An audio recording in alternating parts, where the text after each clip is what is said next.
मैं देख रहा हूँ हालेलुया।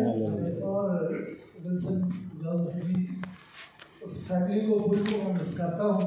बहुत अच्छी खुदावंद ने उस टाइम में दी और शुक्रगुजार हूँ एक प्रभु की महिमा के लिए कि एक खुदावंद ने अपने खादम उस टाइम के पास प्रॉफिट भट्टी जी हमारे लिए को देखा, बात हुई, बहुत मन आनंद हुआ इस बात से। आमीन हालेलुया। ये तीनों की मोहब्बत लाजवाब है। हालेलुया, बयान से बाहर है। आमीन। और सारी बातों के लिए प्रभु को धन्यवाद देता हूँ। आमीन। सो आइए हम प्रभु के वचन की ओर जाएंगे। सबने पूरा ध्यान लगा के खुदावंद के कलाम को सुनना है।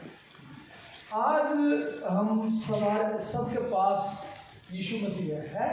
यस, किसके पास यीशु मसीह? हालेलुया।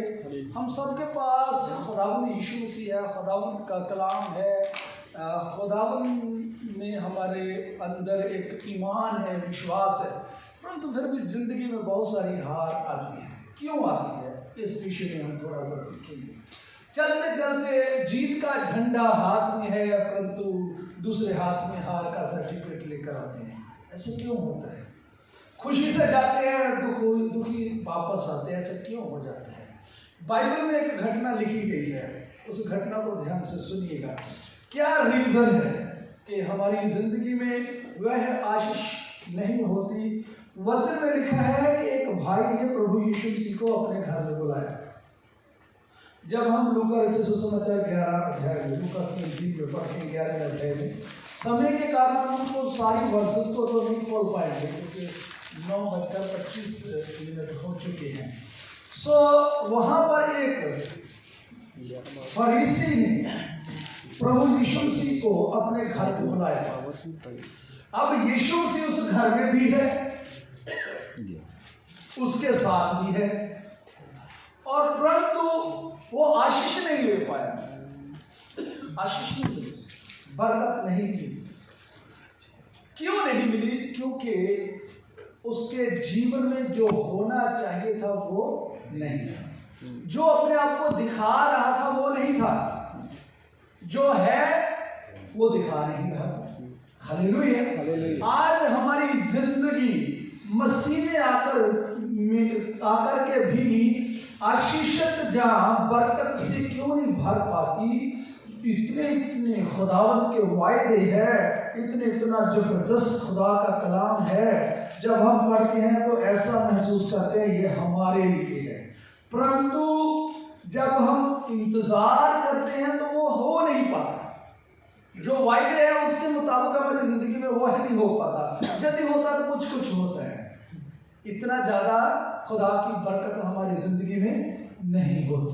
और यहाँ पर जब 11 अध्याय पढ़ते हैं उसके 37 वचन कलाम से लिखा है कि किसी फरीसी ने उससे विनती करी कि मेरे घर में आओ, भोजन करें, और यीशु मसीह उसी के साथ चल पड़े। अब जब भोजन करने के लिए वहां पर गए तो प्रभु यीशु मसीह ने वहां पर अपने हाथों को नहीं धोया।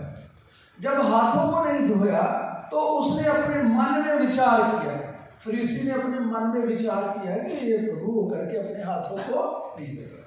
क्योंकि यहूदियों की प्रथा थी कि जब वो खाना खाएं, हिंदी में तो स्नान करना लिखा हुआ है, उर्दू में भी हो सकता हाथ धोना, स्नान करने हाथ धोना, क्योंकि पंजाबी में हाथ धोना करके लिखा। हाथ धोना हो, नहाना हो, ये काम हो ज्यादा हो, ये मैटर नहीं करता। बात इसके लिए है कि जब वो खाना खाते थे तो अपने आप को पाक में शुद्ध करते थे। ये एक मकसद था। वो चाहता था, क्योंकि उनकी मान्यता थी कि खाना पवित्र है, इसलिए खाने को खाने से पहले अपने आप को शुद्ध जहाँ पाक किया जाए। परंतु जानबूझकर प्रभु ने ऐसा नहीं किया। अब देखिए, यीशु मसीह उसके साथ है, यीशु मसीह उसके घर में है, परंतु 39 प्रभु यीशु ने उससे कहा, हे फरीसियों, तुम कटोरे और थाली को ऊपर से तो मानते हो, परंतु तुम्हारे भीतर अंधेर और दुष्टता भरी है। कोई दाएं बाएं की इधर उधर की घुमा करके बातें नहीं करेंगे, इसके घर में आए कोई लिहाज कर दे। हमारी ज्यादा सबसे बड़ी समस्या होती है लिहाज में ही सब कुछ बर्बाद हो जाता है। बोलिए ऐसा ही है ना जी। परंतु प्रभु यीशु मसीह ने लिहाज नहीं करा, डायरेक्ट जो कहना था प्रभु ने उसे कह दिया कि तुम जो फरीसी हो, तुम कटोरे को और थाली को ऊपर ऊपर से तो मानते हो, परंतु तुम्हारे अंदर दुष्टता और अंधेर भरा। आज मेरे भाइयों बहनों, ऊपर ऊपर से हम यीशु मसीह को फॉलो करते हैं, परंतु अफसोस की बात यह है कि अंदर से पूरा हमारा मन प्रभु के साथ नहीं। ये सबसे बड़ी समस्या है। इस समस्या को दूर करना पड़ेगा। प्रभु ने क्या किया तुम नहीं जानते। 40 हे निर्बुद्धियों, जिसने बाहर का भाग बनाया, क्या उसने भीतर का भाग नहीं बनाया? बाहर हम किसी को धोखा से दे सकते हैं। जब हम दाऊद के बारे में पढ़ते हैं तो दाऊद के घर में परमेश्वर ने शमूएल को भेजा। परमेश्वर ने कहा अपने दास शमूएल को तू जस्सी के घर में जा, उनके पुत्रों में से बेटों में से एक को क्या कर दे, प्रधान होने के लिए अभिषेक कर दे, मसा कर दे। अरे जब जस्सी का नाम बताया तो दाऊद का नाम भी बताना चाहिए। कभी आपने इस बारे में सोचा? दाऊद का नाम नहीं बताया गया, जस्सी का नाम बताया गया, क्योंकि उसके पीछे भी एक रहस्य है। सारी बातें तो नहीं बताई जा सकती। सुनिए, और जब शमूएल जस्सी के घर में गया तो जस्सी ने अपने बड़े बेटे को आगे कर दिया। क्या सोच रहा है? यही चौथा है, क्योंकि उससे पहले शाऊल को जब मसा किया गया था तो शाऊल पूरे इजराइलियों में से सबसे जवान व्यक्ति था। पूछे कर उसने कहा राजे ऐसे ही होते हैं, तो इसी को चुना। तो तेल डालने के लिए आगे बढ़ा। परमेश्वर ने कहा नहीं, ये मेरे मन को नहीं, मैंने इसे रिजेक्ट कर दिया। दूसरे बेटे को आया, उसको भी रिजेक्ट कर दिया। अब बोली चलिए, तीसरा भी आया, रिजेक्ट हो गया। चौथा भी आया, रिजेक्ट हो गया।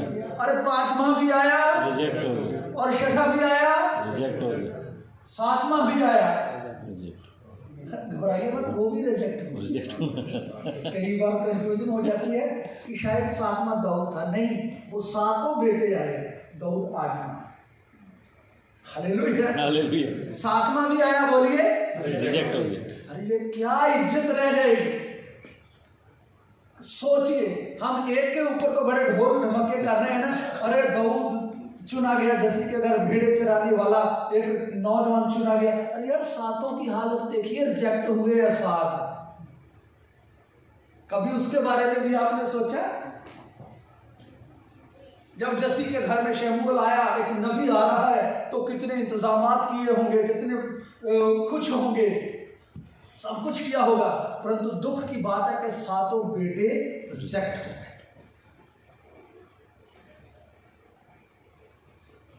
जस्सी ने सोचा होगा बड़ा बेटा, सेकंड वाला, थर्ड वाला, फोर्थ वाला, अरे क्या हो गया ये। आज हम भी ऐसे ही हैं, माफ कीजिएगा, लिहाज हम भी नहीं करेंगे जब यीशु ने नहीं किया था। हालेलुया। हमारा जीवन भी ऐसा ही है। बाहर से हम यीशु मसीह को मानने वाले हैं, अंदर से कुछ और है। फरीसी कौन है? कलाम को जानने वाले। फरीसी कलाम को जानने वाले हैं। प्रभु ने कहा बाहर से तो तुम मानते हो, परंतु तुम्हारे भीतर अंधेर और दुष्टता से। और फिर आगे चल के और क्या लिख दिया? आगे तो ये लिखा 44 में, हाय तुम पर, क्योंकि तुम उन शिपी कब्रों के समान हो जिन पर लोग चलते हैं, परंतु जानते ही नहीं।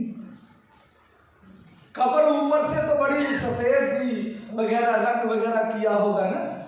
ज्यादातर हो सकता पाकिस्तान में भी हो, इंडिया में कुछ कुछ जगह पर है। यूके में तो मैं गया हूँ, मैंने उधर वहाँ एक सॉन्ग भी शूट किया था, पाप मौत है। सुना होगा, कई लोगों ने नहीं सुना तो आप सब्सक्राइब करिए। और थोड़े दिन पहले मैंने 3 तारीख को एक नया सॉन्ग डाला है यूट्यूब के ऊपर, अपलोड किया, कल्चर। क्योंकि हमारे पंजाब में अभी माहौल बहुत खराब हो रहा है, तो कोशिश की जा रही है कि दंगे हो, फसाद हो, क्रिश्चियनों के खिलाफ सिख विरोध में आए हैं। तो ये षड्यंत्र है सरकारों का। तो अपने लोग भी कुछ कहने लगे कि हम भी हथियारों की ट्रेनिंग लेंगे और हम भी हथियार उठाएंगे। और प्रभु ने उसके बीच में जो मुझे सौंप दिया है, ਹਾਲੇਲੂਇਆ ਹਾਲੇਲੂਇਆ। ਸਾਡਾ ਕਲਚਰ ਨਹੀਂ ਹਥਿਆਰਾਂ ਦਾ ਅਸੀਂ ਸੂਲੀ ਚੁੱਕਣ ਠੋਕਰ ਦਾ ਕਾਰਨ ਬਣੀਏ ਨਾ, ਠੋਕਰ ਦਾ ਕਾਰਨ ਬਣੀਏ ਨਾ, ਡਿੱਗੀਆਂ ਨੂੰ ਚੁੱਕਣ ਵਾਲੇ ਆ। ਆਮੀਨ। ਸਾਨੂੰ ਪਿਆਰ ਸਿਖਾਇਆ ਯਿਸੂ ਨੇ, ਅਸੀਂ ਭੁੱਖੇ ਪਿਆਰਾਂ ਦੇ ਹਾਲੇਲੂਇਆ ਅਸੀਂ ਯਿਸੂ ਦੇ ਸਿਪਾਹੀ ਜਾਣਾ ਹੱਸ ਕੇ। ਆਮੀਨ। ਇਹ ਜ਼ਰੂਰ ਤੁਸੀਂ ਸੁਣਿਆ, ਉਹਦੇ ਵਿੱਚ ਬਹੁਤ ਅੱਛਾ ਸੰਦੇਸ਼ ਆ, ਉਹਨੂੰ ਵੱਧ ਤੋਂ ਵੱਧ ਲੋਕਾਂ ਤੱਕ ਸ਼ੇਅਰ ਕਰੋ। ਆਮੀਨ। ਜੇ ਕਿਸੇ ਨੇ ਅਜੇ ਤੱਕ ਮੇਰੀ ਆਪਣੀ ਇਹ ਕਮੀ ਰਹੀ ਹੈ ਕਿ ਮੈਨੂੰ 10-12 ਦਿਨ ਹੋ ਗਏ ਮੈਂ ਕਿਸੇ ਵੀ ਚਰਚ ਦੇ ਵਿੱਚ ਦੱਸਿਆ ਨਹੀਂ ਕਿ ਭਜਨ ਮੇਰਾ ਨਵਾਂ ਆਇਆ। ਹਾਲੇਲੂਇਆ। ਯਾਦ ਹੀ ਨਹੀਂ ਰਹਿੰਦਾ, ਹੁਣ ਗੱਲ ਚੱਲੀ ਤਾਂ ਮੈਂ ਤੁਹਾਨੂੰ ਦੱਸ ਰਹੀ। ਹਾਲੇਲੂਇਆ। ਇਸ ਲਈ ਜ਼ਰੂਰ ਸਬਸਕ੍ਰਾਈਬ ਕਰਿਓ, ਵਾਚ ਕਰੋ, ਕਲਚਰ ਭਰਿਓ ਤੁਸੀਂ ਭਜਨ ਦਾ ਨਾਮ। ਇੱਕ ਸੱਚ ਤੇ ਖੜੀ ਆ, ਉਹਦੇ ਵਿੱਚ ਵੀ ਬਹੁਤ ਅੱਛਾ ਦਿੱਤਾ ਪ੍ਰਭੂ ਨੇ, ਕਿ ਯਿਸੂ ਜੀ ਦਾ ਝੰਡਾ ਲਹਿਰਾਉਂਦਾ ਜਾਵਾਂਗੇ। ਇਹ 3-4 ਭਜਨ ਔਰ 4-5 ਭਜਨ ਹੋਰ ਆ ਰਹੇ ਜਲਦੀ ਦੇ ਵਿੱਚ ਪ੍ਰਭੂ ਦੀ ਦਇਆ ਨਾਲ, ਇਸੇ ਤਰ੍ਹਾਂ ਦੇ ਹੈ। ਆਮੀਨ। ਮੇਰੇ ਅਜ਼ੀਜ਼ ਭੈਣੋ ਪ੍ਰਭੂ, ਕਬਰ ਜਿਹੜੀ ਹੈ ਜਦੋਂ ਉਹਨੂੰ ਸਜਾਇਆ ਜਾਂਦਾ ਬਹੁਤ ਵਧੀਆ ਲੱਗਦੀ ਹੈ, ਪਰ ਉਹਦੇ ਵਿੱਚ ਕੀ ਹੈ? ਵਿੱਚ ਕੀ ਹੈ? ਅੱਜ ਬਹੁਤ ਸਾਰੇ ਵਿਅਕਤੀਆਂ ਦਾ ਜੀਵਨ ਜਿਹੜਾ ਆ, ਬਹੁਤ ਸਾਰੇ ਮਨੁੱਖਾਂ ਦਾ, ਇਨਸਾਨਾਂ ਦਾ ਜੀਵਨ ਜਿਹੜਾ ਇਦਾਂ ਦਾ ਬਾਹਰੋਂ ਬਹੁਤ ਸੋਹਣੇ ਲੱਗਦੇ ਆ, ਪਰ ਅੰਦਰ ਨਫ਼ਰਤ ਤੇ ਕੂੜ ਭਰਿਆ। ਯਿਸੂ ਮਸੀਹ ਨੂੰ ਮਿੰਨਤਾਂ ਕਰਕੇ ਲੈ ਕੇ ਆਇਆ, ਲੋਕਾਂ ਦੇ ਵਿੱਚ ਬੜੀ ਪਬਲਿਸਿਟੀ ਹੋਈ ਹੋਗੀ, ਉਹ ਪ੍ਰਭੂ ਯਿਸੂ ਮਸੀਹ ਦੇ ਘਰ ਚ ਆ ਗਿਆ, ਵਾਈ ਦਾ ਗ੍ਰੇਟ ਮੈਨ, ਮੌਜੇ ਕਰਨ ਵਾਲਾ ਯਿਸੂ। ਆਮੀਨ। ਮੌਜੇ ਕਰਨ ਵਾਲਾ ਯਿਸੂ ਘਰ ਵਿੱਚ ਆ ਗਿਆ। ਪਰ ਪਿਆਰਿਓ, ਪ੍ਰਭੂ ਯਿਸੂ ਮਸੀਹ ਨੇ ਕਿਹਾ, ਤੁਸੀਂ ਫਰੀਸੀ ਕਟੋਰੇ ਨੂੰ, ਥਾਲੀ ਨੂੰ ਬਾਹਰੋਂ ਮੰਨਦੇ ਆ, ਪਰ ਤੁਹਾਡੇ ਅੰਦਰ ਦੁਸ਼ਟਤਾ ਨਾਲ ਭਰਿਆ ਹੋਇਆ। ਕਿਉਂ ਨਹੀਂ ਜ਼ਿੰਦਗੀ ਚ? ਥੋੜਾ ਪਾਣੀ ਲੈਣਾ ਬੇਟਾ, ਨਹੀਂ ਅਸੀਂ ਆਪਣੀ ਕਿਉਂ ਨਹੀਂ ਇਸ ਤਰ੍ਹਾਂ ਹੋ ਪਾ ਰਿਹਾ? ਕਿਉਂਕਿ ਜਿਹੜੀ ਸਾਡੀ ਜ਼ਿੰਦਗੀ ਹੈ, ਅਸੀਂ ਡਬਲ ਐਟੀਟਿਊਡ ਲਾਈਫ ਜੀ ਰਹੇ हैं। डबल मेरे अजीजों, फतह पानी है, जिंदगी से जित प्राप्त करनी है, यदि आपने जीतना है तो फिर आपको अपना भेष नहीं बेस बदलना पड़ेगा। आइए बाइबल में एक घटना पढ़ें, तवारीख, दूसरा इतिहास, उसका 18 अध्याय में एक बात सामने आ रही है। दो राजाओं की बातचीत हुई, बड़े ध्यान से सुनना है। एक यहूदा देश का बादशाह था, उसका नाम था यहोशापात, और एक इजराइल का बादशाह, उसका नाम है अहाब।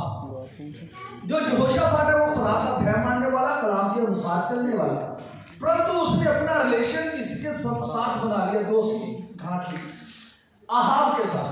अब जो अहाब है ना, जो अहाब है इजराइल का बादशाह, ध्यान से सुनिए, वो परमेश्वर के अनुसार नहीं चलता, खुदा के कलाम के अनुसार नहीं चलता। बाहरी रूप में ऐसा लगता है कि ये खुदा के कलाम के अनुसार चलता, परंतु अंदर से वो नहीं था। रब उससे, खुदा उससे नफरत करता, नफरत थी, क्योंकि उसके काम बुरे थे। अब दोनों के बीच में मुलाकात हुई तो यहोशापात को उसने कहा, क्या हम युद्ध के लिए जाएं? सुनने वाली बात है, जंग में जाएं? तो उसने कहा ठीक है, हम चलेंगे। तो क्या हुआ, एक इस पूरे चैप्टर को पढ़ेंगे, बहुत सारे मैसेज इससे निकलते हैं, उसकी तरफ नहीं जाएंगे। तो जब चलने के लिए तैयारी करने लगे तो यहोशापात ने अहाब को कहा कि खुदा से पूछ ले। क्या कर ले? बोलिए, खुदा से पूछ ले। खुदा से पूछ ले। उसने 400 नबी इकट्ठे कर, तो 400 नबी सभी एक ही बात एक मन होकर के सभी एक बात बोल रहे हैं, राजा चक दे। क्या बोल रहे हैं? बोलिए, राजा चक दे। हालेलुया। तो भट्टे चक्कर ले तैयार होंगे सर, हालेलुया। परंतु यहोशापात, जो खुदा का रूप आया है और व्यक्ति होता है ना, वो यूं ही किसी के पीछे नहीं लग जाता, यूं ही नहीं भागता, कभी उधर भाग कभी उधर भाग, खुदा का रूह उसे टच करता है। तो जब 400 नबी नबूवत कर रहे हैं, परंतु उसके मन को बात नहीं भा रही, बोला इन 400 के अलावा भी कोई और है? हाँ है,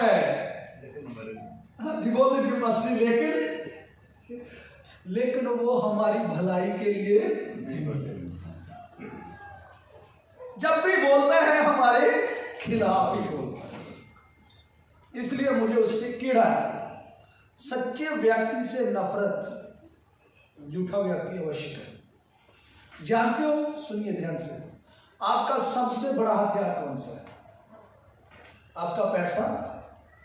बोलिए नहीं। आपका बिजनेस? नहीं। आपके बीवी बच्चे? नहीं। सबसे बड़ी चीज जिससे शैतान डरता है, जानते क्या है? ना तो आपका रंग रूप, ना आपका कद काठ, और ना आपका धन दौलत पैसा। सबसे ज्यादा खुदा को यदि डर है वो आपकी सच्चाई से है, आपके सच से डरता है। हालेलुया।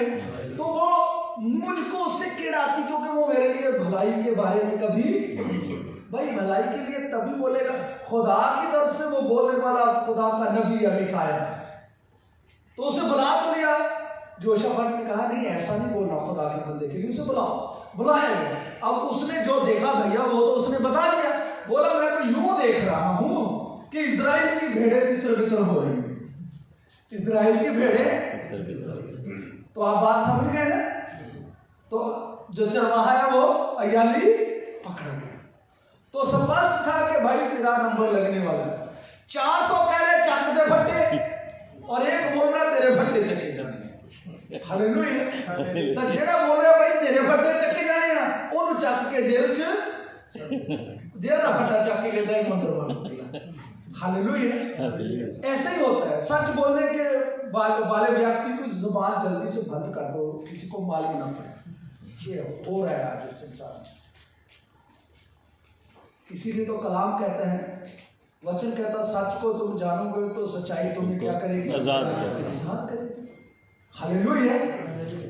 अब इसका 29 वचन देखिए, ये क्या कर रहा है, करना क्या चाहिए था? मैं आपको बताऊं, ये मर गया। राजा युद्ध में गया तो क्या हुआ बोलिए? अरे बोल दीजिए जल्दी, क्योंकि मुझे चौके शक्के ही मारनी पड़ेगी। हालेलुया। युद्ध में गया तो क्या हो गया? मर गया। इसके तीर लगा, वहां लगा और ये मर गए। इसे रास्ता नहीं मिला निकलने के लिए, वहां तक शाम तक रहा और मर गया। मरा क्यों? क्या रीजन है? 29 वचन पढ़िए, ध्यान से सुनिए। यहां पर लिखा है, इजराइल के राजा ने यहोशाफाट से कहा, मैं तो भेष बदलकर युद्ध में जाऊंगा, परंतु तू अपने ही वस्त्र पहने रह। इजराइल के राजा ने भेष बदला और वे दोनों युद्ध में क्या बदला? भेष बदला। भेष बदलकर युद्ध जीतने के लिए जा रहा है, मर के वापस आया। हम भी भेष बदलकर शैतान के खिलाफ युद्ध करने के लिए जा रहे हैं, जीत कर आएंगे? तभी तो हार का मुंह देखना पड़ता है। अरे भेष मत बदलो। क्यों? 400 नबी झूठ बोल रहे हैं, अलग बोल रहे हैं, एक व्यक्ति अलग बोल रहा है। क्यों?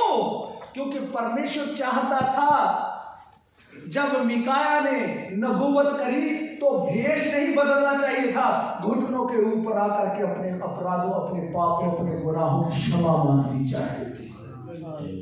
परंतु उसने तो उस बंदे को बंद कर दिया, भेष बदल करके गया, वही उसके लिए मौत का कारण हुआ।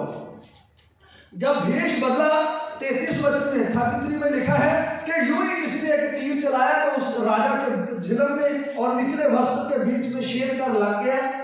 तब उसने अपने सारथी से कहा, जो रथ चलाने वाला था, कि मैं घायल हो गया हूं, मुझे जहां से लेकर निकल चल। कैसे निकल पाता? बाहर नहीं निकल सका, क्योंकि युद्ध और ज्यादा बढ़ता गया। इजराइल के राजा वहां फंस गया। कैसे फंसा? क्यों फंसा? सुनिए, क्योंकि उसने भेष बदला था, आम सिपाहियों जैसा भेष बनाया था।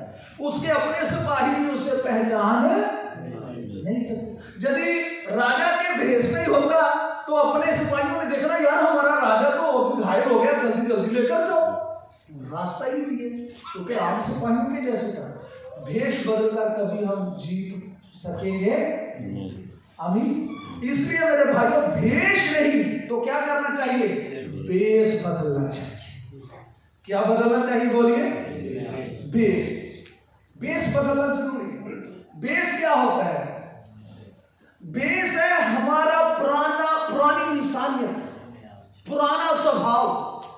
ऊपर से तो बदल लेते हैं। ऊपर से बदलने का मतलब है अब गालियां निकाल ली, छोड़ दी, नहीं बोले ही बंद कर दी। बंद कर दी नहीं, छोड़ी तो बंद कर दी, दोनों में अंतर है यार। छोड़ना होता जहाँ चला गया जिधर जाना, अब से मत आना। बंद करने का मतलब अंदर ही रखी हुई है। हर अल्फाज का एक मतलब होता भाई, ध्यान से सुनिए। हालेलुया। बंद नहीं करनी है, क्या करना है? छोड़ देंगे। हाँ, छोड़ देनी, बोल बोल कर नहीं छोड़नी है। हालेलुया। मतलब जो बोलिए हालेलुया, मतलब गालियां निकालनी बंद, छोड़ देंगे, छोड़ दी। हालेलुया। गालियां निकालनी छोड़ दी। मैं खुद ही बोल रहा हूँ, सचमुच में छोड़ी भी है। जिसने जिसने छोड़ी है हाथ उठाइए। ईमानदारी तो है। जिसने नहीं हाथ उठाए एक बार है तो ईमानदार, परंतु ईमानदारी का मूल्य पड़ेगा नहीं, क्योंकि गालियां तो पास में रखी हुई है, वो छोड़नी पड़ेगी। जो से बोलिए हालेलुया। हम दूसरों के साथ झगड़ा करना छोड़ दिया, मार पिटाई करनी छोड़ दिया, गालियां निकालनी छोड़ दिया, परंतु कम वक्त अंदर से अभी भी नफरत नहीं। अब चोरी करनी छोड़ दिया, परंतु अंदर से लालच नहीं। लालच का तरीका बदल गया। लालच का बोलिए तरीका बदल गया। ये हमारी हालत है कि बाहरी रूप में जितने भी पाप थे ना, बाहर जो दिखाई देने वाले, वो सब हमने क्या कर दिए? अरे सब बोलिए, सब छोड़ दिए हैं। परंतु जो अंदर वाले हैं ना, वो यूं के तुम है, वो यूं के। बाहरी व्यभिचार, बाहरी बुराई करनी छोड़ दी। ख्यालों में तो चल रहा है सब कुछ, विचारों में तो चल रहा है सब कुछ। जब तक उस बेस को नहीं बदलेंगे, तब तक हम खुदा में मजबूत या ईमानदार नहीं कहला सकते। हालेलुया। दूसरों की नजरों में तो भले अच्छे लगेंगे, परंतु परमेश्वर आपके दिलों को जानता है। शमूएल ने तो बोला यही होगा। परमेश्वर ने कहा तुम लोग मनुष्य जो हो बाहर से देखते हो, परंतु मैं यहोवा अंदर से देखता हूं।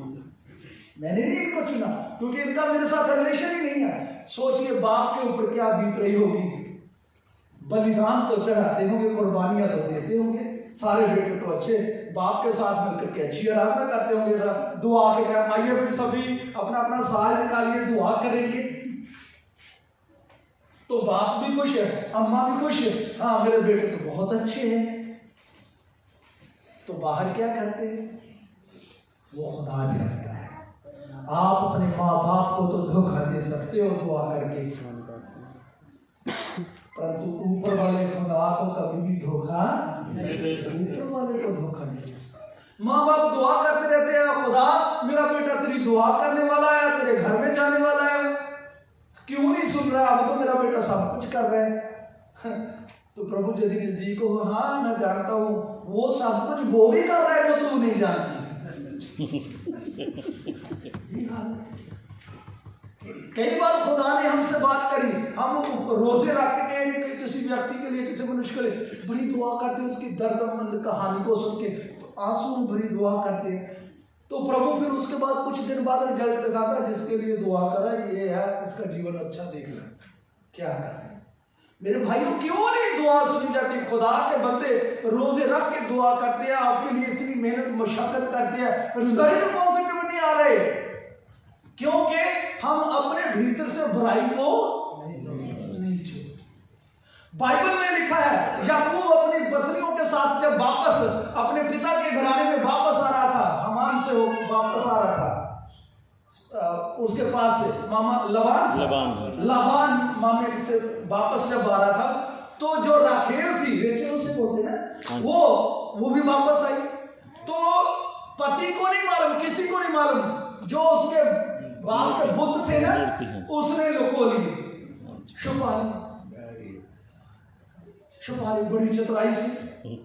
तो वह अब लाबान ने पीछा किया, वो तो खुदा का शुक्र है, खुदा ने अपने दास याकूब को बचाना था। सपने में रात को प्रभु ने बात करी उससे, लाबान से, बंदा बन गया, मेरे बंदे को हाथ मत लगाना, मेरा चुना हुआ है। हालेलुया।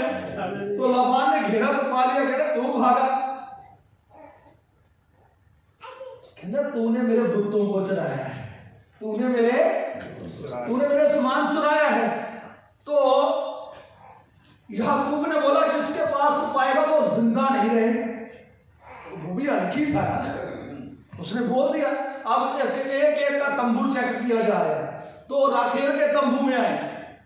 राखेल ने क्या किया, उस बुतों को क्या कर दिया, ऊंट के कचावे में डाल और ऊपर आप बैठ गए। तो प्रथा क्या है, प्रथा का मतलब रिवाज। वो क्या है कि जब बड़े लोग आए और छोटे आदर के लिए खड़े होते। अब बाप आया है, बड़ा है, तो वो उठी नहीं उसके ऊपर से, तो झूठ बोला कि मैं बीमार हूं इसलिए उठ नहीं सकता, उसके ऊपर आप बैठे। तो वो लबान को इधर उधर देख के चला गया, बड़ी खुश, जीत गए, कामयाब। झूठ बोलने में बोलिए, झूठ बोलने में कामयाब। हम झूठ बोल करके कुछ देर के लिए तो कामयाब हो सकते हैं, परंतु जान लीजिए जिसने प्रेजेंट आपको दिया ना, फ्यूचर भी उसी के हाथ में है। तो पहले ही याकूब ने कहा जिसके पास बुत होंगे वो जिंदा नहीं बचेगा। तो वचन कहता है कि रास्ते में मार गई, रास्ते में बिन्यामीन को जब जन्म दिया तो रास्ते में उसकी डेथ हो गई। क्यों हुई है? क्योंकि उसने बुतों को छुपाया, और झूठ भी, जैसा झूठ वैसी कहानी, दुख और मौत। मेरे भाइयों, इसलिए अपने जीवन को सही जिए। ये भेष बदल करके राजा युद्ध में गया, मौत को प्राप्त करके गया। इसलिए भेष बदलना जरूरी है। भेष में 3 बातें हैं। कितनी है बोलिए? 3 बातें आपने समझनी है। यदि छुपा करके रखा, जब हम नीति वचन के कहते हैं प्रोवर्ब्स, उसको उर्दू में कहते हैं अमसाल की किताब को जब 28 अध्याय के 13 वचन को कलाम से पढ़ते, वहां पर लिखा है जो गुनाह को छुपा करके रखता है वो कभी भी कामयाब नहीं। जो उसे मानकर छोड़ देता है वो बरकत का वारिस होता है, उस पर दया हो जाती है उसके। इसलिए आज मैं कहना चाहता हूं, भेष बदलकर खुदा के घर में मत आए, भेष बदलकर अपना जीवन मत जिए। इससे दूसरों, खुदा के लोगों को आप गुमराह कर सकते हो। लोगों के भीतर से आप अपनी महिमा ले सकते हो। अरे वाह वाह, बंदा बहुत नाइस है, मीठी मीठी बातें करके, यार खुदा का बंदा, सचमुच में खुदा का बंदा ही है, ऐसा ही बोलेंगे ना हम तो। बोलिए। बाइबल में एक घटना लिखी है, जब हम 2 किंग्स पढ़ते हैं, दूसरा राजाओं को सलाती, उसमें 14 अध्याय, सॉरी दूसरा किंग पहला फर्स्ट सलाती में सुनिए। ये यारोबाम एक बादशाह है, ये भी इजराइल का बादशाह है। सुनना है क्या? बड़ी जबरदस्त है। यदि आप इस बात को पकड़ लोगे तो मेरा मानना है कि खुदा जरूर आपको बरकत से भरेगा। हालेलुया। सुनिए ध्यान से। यारोबाम के लिए एक नबी था अहिया, उसने नबूवत करी थी कि तू राजा बनने वाला है, और खुदा ने उसे राजा बना दिया। बड़ी सुनने वाली इंटरेस्टिंग कहानी है। उसे खुदा ने राजा बना दिया। तो राजा बनने के बाद खूब मनमर्जी करने लगा, गुनाह में चला गया। कोई खुदा का भय नहीं है, मन मर्जी कर रहा है, बदकारियां, लुचपना, सब कुछ बुत प्रस्ती कर रहा है, मूर्ति पूजा। अब क्या हुआ, उसका बेटा बीमार हो गया। अभी यारोबाम का जब बेटा बीमार हुआ ना, उसे याद आई किसकी? अरे बोल दीजिए, कब नंबर याद आता खुदा के बंदे का? मुश्किल में, है ना। तो उसे याद आई, अपनी पत्नी को बोल रहा है, कहता है कि एक ना नबी शिलो में, उसने मेरे लिए नबूवत करी थी, अब तू जा उसके पास, थोड़ा दान दक्षिणा ले जाना, परंतु अपना भेष बदलना। क्या करना? पहले अपना भेष बदल, कोई ना जाने कि तू राजा की पत्नी है। अब भेष बदल करके जा रही है। तो पहले तो रानी थी ना, गहने पाए होंगे, अच्छे से मेकअप वगैरह सब पेंटिंग अच्छे से की होगी ना। हालेलुया। शानो शौकत से गई होगी, इधर उधर जाना कोई मामूली बात होगी, राजा की रानी है ना। बोलिए। तो पुराने समय में ऐसा नहीं था कि यूं ही रानियां तुरी रहती थी, ऐसी कोई बात नहीं थी। कोहार होता ना, कंधे के ऊपर डोली उठा करके लेकर जाते थे, पर्दा होता था, किसी की मजाल नहीं थी कि सर उठा सके। पालकी, हाँ थैंक यू सो मच, पालकी में। हालेलुया। तो अब तो वो दासी है, भेष बदला है ना, रानी बनकर जाएगी तो फिर 10-15 गोलियां भी तो साथ होगी ना। यदि गोलियां हुई साथ तो फिर चक्कर पड़ जाएगा, रानी लगेगी। इसलिए पूरा पैकेज चेंज हो गया। अब सुनिए, जब चेंज हो गया तो जा रही है। आप पूछिए, यहाँ पर हम प्रभु का शुक्र है लोकेशन डाल लेते हैं ना, बोलिए ऐसे ही है ना, लोकेशन डाल लेते हैं। तो उस टाइम तो ऐसा नेविगेशन नहीं होता था। तो जब नई जगह जाना, पाकिस्तान इंडिया को हम सब बिलोंग करते हैं, तो गांव में जाकर पूछते ही है ना पिंड में, जी बोलिए जी फलाने ने घर विच जाना है ना। तो वो बहन ने पूछा, यरोबाम की रानी ने किसी को पूछा होगा कि यहाँ पर एक नबूवत करता है नबी।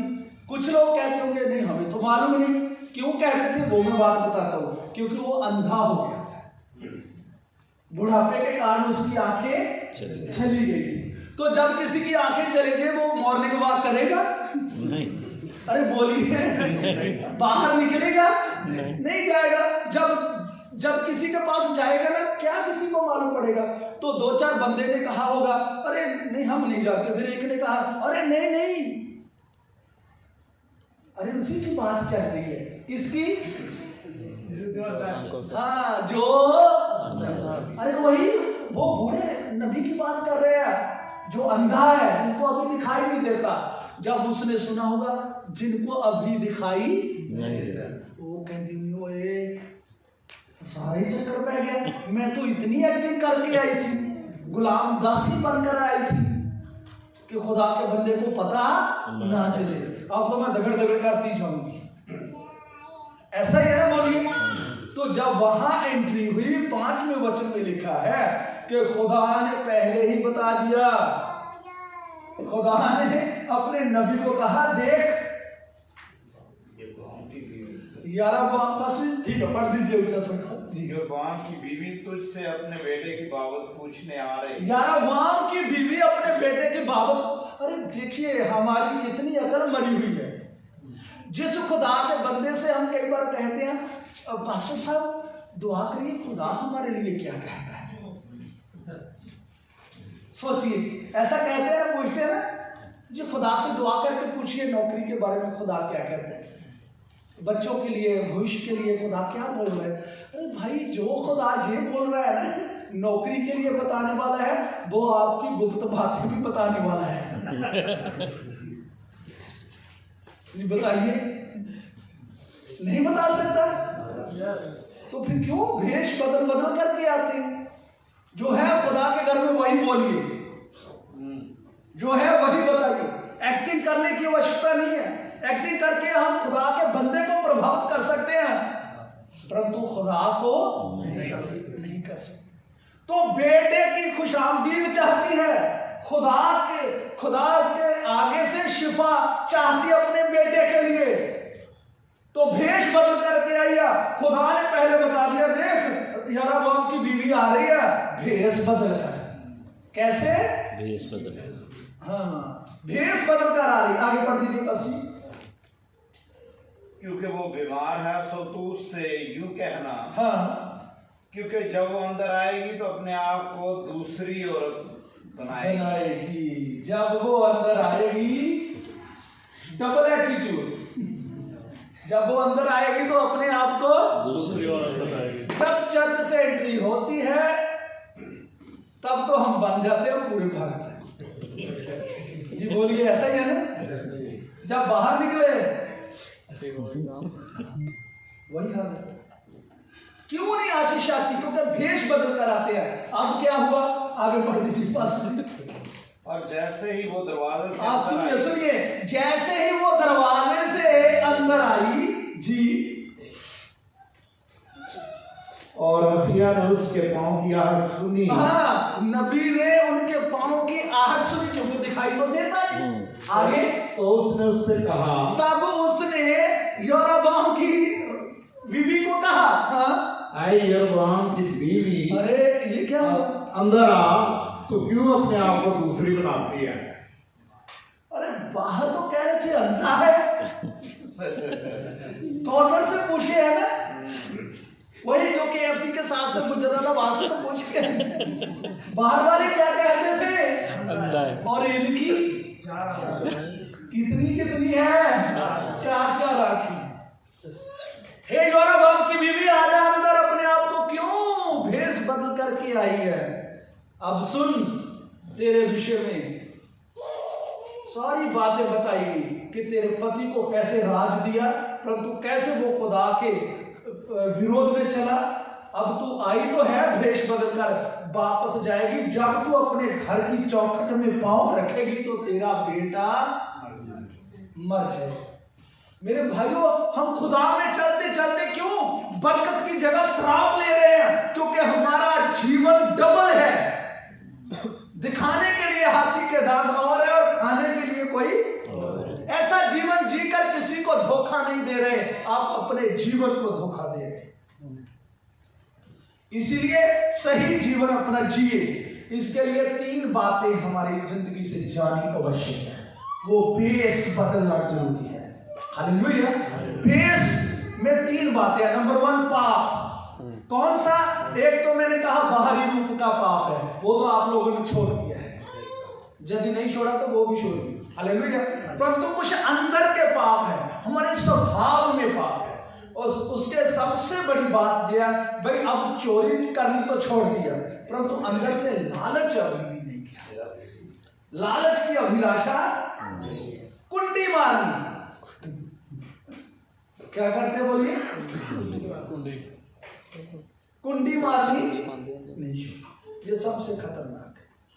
मेरे भाइयों, पाप वे उन पापों को भी छोड़िए जो छोटे छोटे हैं, जो बाहर किसी को दिखाई नहीं देते, वही अंदर से घातक है। ये आप फर्नीचर देख रहे हो, पुलपट देख रहे हो, ये बाहर से पॉलिश लगी हुई है, यदि इसके भीतर वो कीड़ा हुआ स्योंक का, यदि वो अंदर कीड़ा हुआ तो ये गिर जाएगा। बाहर से अच्छा दिखाई देता है। कई बार कुछ कुर्सियां ऐसी होती है ना, बोलिए, कुछ कुर्सियां ऐसी होती है देखने में बहुत अच्छी लगती है, तो यदि कोई भारी को भारा सा को व्यक्ति बैठ गया तो काम हो गया, फिर ऐसा होता है। इसलिए ऐसी जिंदगी मत जिए। नंबर 1 अपने जीवन से क्या निकालना है? सब बोलिए, क्या निकालना है? पाप। पाप में सबसे बड़े जेरा मैंने कहा लालच, इसको छोड़ना बहुत जरूरी है। हालेलुया। ये लालच दुआई करते रहते हैं हम, हमारी प्रभु ओवरटाइम लगते हैं, ओवरटाइम का लालच है। कभी दुआ में भी ओवरटाइम ला लिया। 2.5 घंटे बनते हैं दशवांश के, 700 का दशवांश, 2 घंटे 40 मिनट के अप्रोक्सीमेट, तो वही नहीं खुदा को दे पा रहे। दुनिया में ओवरटाइम का जो आप क्या लगा रहे हो, लालच। हालेलुया। दुनिया की बातों में ये लालच है सबसे खतरनाक।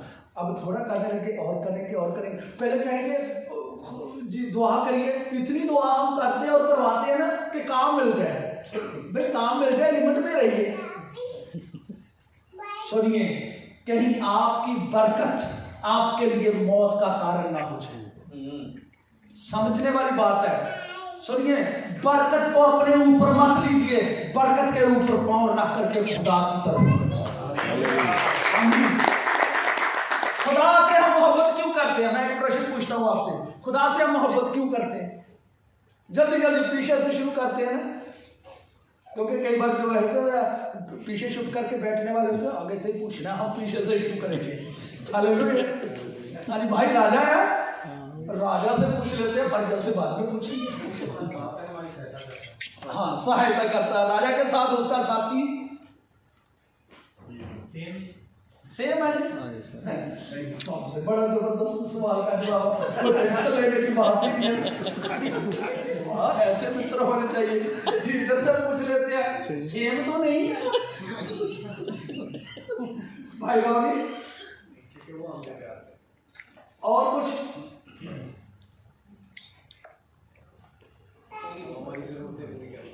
चलो, ये भी हो गया। जरूरतें पूरी करता है। बहनों में से भी कुछ बोल सकते हैं, इसका मतलब ये नहीं कि बहनें ही आज बोलेंगी। क्योंकि वो हमारे अंदर बनाएंगे उसे हमारी फिक्र है, उसे हमारी फिक्र है। हाँ जी भाई जी, चल भाई तबला मास्टर। आज मैं देख रहा था कि सबसे जबरदस्त यार काम ही तेरा है, गीत वाले किसी तरफ जा रहे, तू तो अपनी बाजार में चला जा रहा है। मैं देख रहा हूँ ये भाई तो अपनी मस्ती में आनंद से है। अरे तू अपना काम कर, मैं अपना करूँगा, ऐसे चल रहा था। सुन, खुदा हम खुदा को महबूब क्यों करें भाई? कीबोर्ड वाले भी ना जब देखते थे उनका भाई कोई बात नहीं, तुम भी घबराओ मत, ये भी एक कला है। ताल में रह करके तो सभी गा सकते हैं ना, बेताला गाना उसमें भी जब बोलिए हालेलुया हालेलुया हालेलुया। बस बंदिश में नहीं है, ताले तो आपको आती है, बंदिश में प्लीज आने की कोशिश करें। आमीन।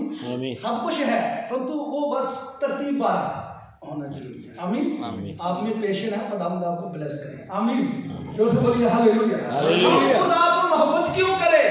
इसलिए करे कि उसने हमें घर दिया, इसलिए कि उसने हमें जॉब दी है, इसलिए कि उसने हमको बीवी बच्चे दिए हैं? नहीं। इसके लिए भी नहीं कि उसने हमको तंदुरुस्ती दी है, नहीं। हम खुदा को मोहब्बत इसलिए नहीं करते कि उसने संसार की सारी बरकतें दी है, शरीर की बरकतें दी है, नहीं। इसलिए मोहब्बत करते हैं क्योंकि मैं गुनाहगार था, मेरे गुनाहगार के लिए खुदावंद ने अपना लहू बहाया और जान। इसे याद रखें, हम इसलिए मोहब्बत नहीं करते कि हमको उसने सब कुछ दिया। अरे ना भी दे कोई भी बात नहीं, उसने मुझे जिंदगी दी है, उसने मेरे लिए अपनी जान दी है, इसलिए मोहब्बत करती है। आमीन। इसलिए बरकतों को बैसाखी मत बनाइए। बहुत सारे बरकतों को अपनी क्या बैसाखी समझते ना, वैसाखी बनाते हैं। वैसाखी बनाओगे तो गिर जाओगे, बरकतें गई तो गए। अरे हम बरकत के आधार के ऊपर नहीं चलते, हम तो मसीही मुसीबत के ऊपर भी चलकर खुदावंद की महिमा करें। आमीन। आमीन। बरकतें हमारी वैसाखी नहीं होनी चाहिए, हमारे लिए स्केर्स होनी चाहिए। आमीन। एक बरकत मिली उसके ऊपर पांव रखो, खुदा के राज की ओर बढ़ो। दूसरी बरकत मिली उसके ऊपर पांव रखो और आगे बढ़ो। आमीन। आमीन। Hallelujah hallelujah. इसलिए इस बात को समझिए, वो भेष बदल करके आई, मौत प्राप्त करके चली गई। भेष बदलना है। नंबर 1 पाप, नंबर 2 अब मैं आता हूं सबसे बड़ी हमारी मसीहों की क्या प्रॉब्लम है। हम अच्छे बनने के लिए बड़ा आसान तरीका है।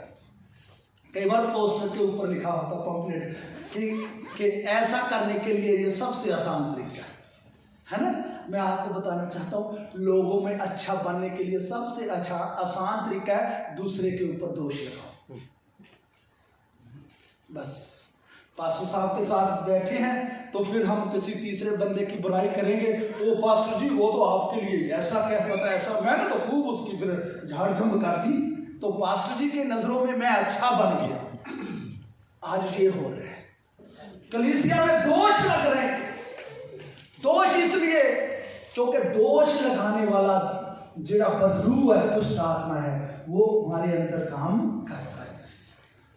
प्रकाशित रेवलेशन मुकाशवादी किताब 12 अध्याय उसके 10वें वचन में ऐसा करके लिखा हुआ, वो दोष लगाने वाला दुष्ट आत्मा। इसलिए दोष लगाने वाले दुष्ट आत्मा को अपने अंदर से निकालिए।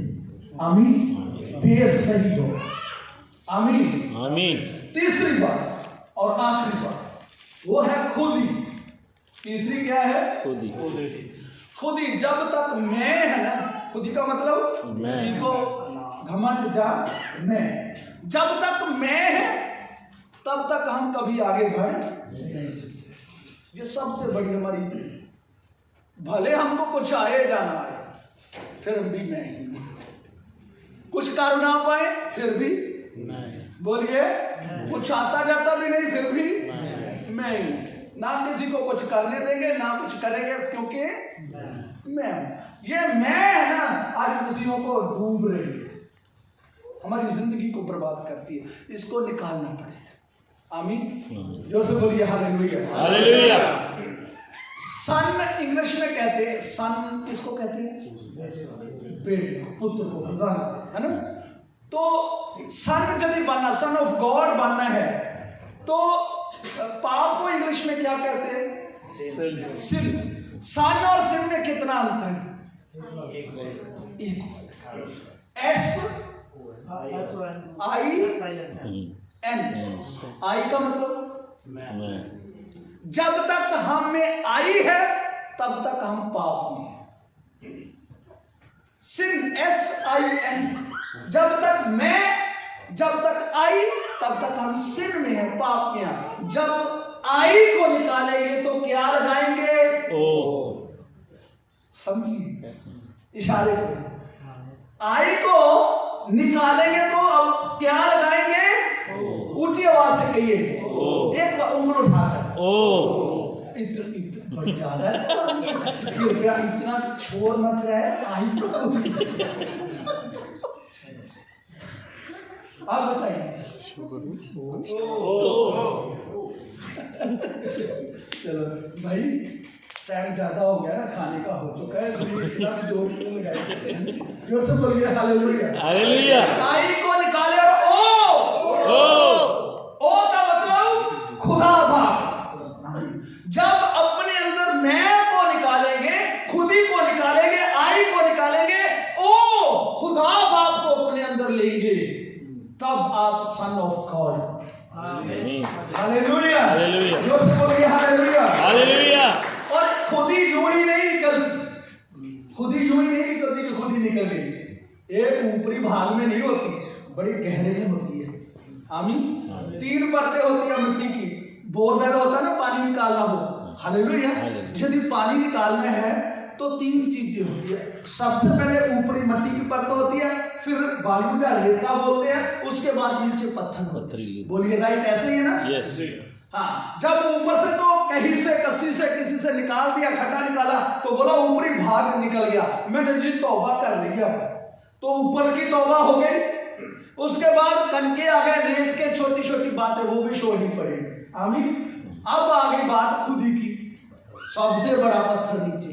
कई बार बोर करते ना, मशीन फंस जाती है, अब रेता आनी शुरू हो जाए तो हम कहते हैं अब पानी आ जाएगा, आता ही नहीं, कहां से आएगा? आगे तो पत्थर है, पत्थर को तोड़ना पड़ेगा। आमीन। फिर मशीन नीचे जाएगी, तब जाकर के जल का झरना बाहर आएगा। और खुदी को तोड़ने के लिए दुआ करें। आमीन।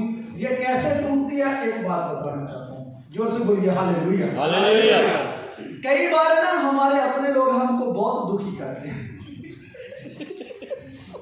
ज्यादा लगता सबका ऐसा ही हाल है। कितने लोग अपनों से दुखी है बताएंगे नहीं ना, हो सकता अपना ही साथ में बैठा हो। हालेलुया। हालेलुया। देखिए, आपने किसी की अच्छी भलाई करी, सपोर्ट करी, मदद करी, सब कुछ उसके साथ अच्छा करते हैं कलाम के अनुसार, परंतु फिर भी क्या हो जाता है, वो जिसके साथ आपने अच्छा किया वही आपके विरोध में। मैंने खुदा से कई बार पूछा, प्रभु तेरा धन्यवाद, खुदा ने मुझे जब बताया मैं तो हैरान रह गया, प्रभु तू इतने जबरदस्त तरीके से काम करता है। हालेलुया। भी ऐसा क्यों होता है कि जिसके साथ हमने अच्छे से कलाम को सही तरीके से मानने वाले हैं, सब कुछ करने वाले, फिर भी ऐसा हो जाता है? क्यों होता है? मालूम है क्यों अपने लोगों को रखा है? क्योंकि गहराई में जो मेरी खुदी है ना, वो मेरे अंदर है। जब आपकी कोई बेइज्जती होती है ना, यदि आपको दुख लगता है, आपको नहीं लगता अंदर के पत्थर को चोट लगती है, हम मेरी बेइज्जती कर दी जी उन्हें, मैं उहदे नाल इन्ना कीता, उसने मेरे नाल इन्ना कीती, रोन लग जाने जी उन्हें तो मेरी इज्जत ही नहीं की। इसका मतलब आप नहीं रोते, कौन है? अंदर की खुदी है। वो खुदी का पत्थर तोड़ने के लिए खुदा ने उन लोगों, अपने लोगों को रखा है। तो हमने क्या करना, जब आपकी बेइज्जती होती है ना, तो तब आप एक काम करेगा, खुशी तो इसी लायक है। मैं एक तमसील देना चाहता हूँ, मुझे लग रहा है कि सिस्टर जी ने जरूर मार पिटाई करी होगी बच्चों की, किसी और की नहीं। हालेलुया। कई बार बच्चों को मना किया होता है ना, बाहर मत जाना, बोलिए ऐसा होता है ना, आप लोगों ने खाई होगी जरूर मार, कि आपकी माँ ने, आपके माँ बाप ने कहा अरे बेटा बाहर मत जाना, तो फिर चले जाते हैं। बाहर को पकड़कर मरा, चार जड़ देता है ना, फिर रो करके घर में आते हैं मुझे उसने मारा, होता है ना ऐसे। माँ फिर क्या करती है, ऊपर से फिर रोना ही बंद हो जाता है। क्यों? क्योंकि वो दर्द निकल जाता है, उसके मालूम पड़ जाता है कि मैंने गलती करी थी, इस करके ही मेरे नाल इसी तरह। जब आपकी बेइज्जती हो, जब आपकी ऐसी बातें आए, तो मैं आपको कहना चाहता हूं, तब आपने एक बात कहनी है, ए बंदे तू यही इसी लायक है, तू इसी लायक है, तेरे साथ और बेइज्जती होनी चाहिए, क्योंकि तेरी वजह से मेरा यीशु क्रूस के ऊपर है। इसलिए ऐसे खुद ही टूटेगी, आंखों को बंद करेगी। सब आपको, मैं खुदा के बंदे को आगे बुलाना चाहता हूँ, सब आपको बंद दुआ में जाए। भेष बदलना होगा, भेष नहीं, भेष बदलना होगा। भेष बदलने के लिए दुआ है, अपने अंदर से पाप को निकालिए, खुद ही को निकालिए, दोष लगाने वाले दुष्ट आत्माओं को निकालिए। होली जीसस नाम, होली जीसस नाम। सब दुआ में जाएंगे, प्रभु के दास के साथ दुआ में जाएंगे। सब बोलिए और दुआ, सब बोलिए और दुआ।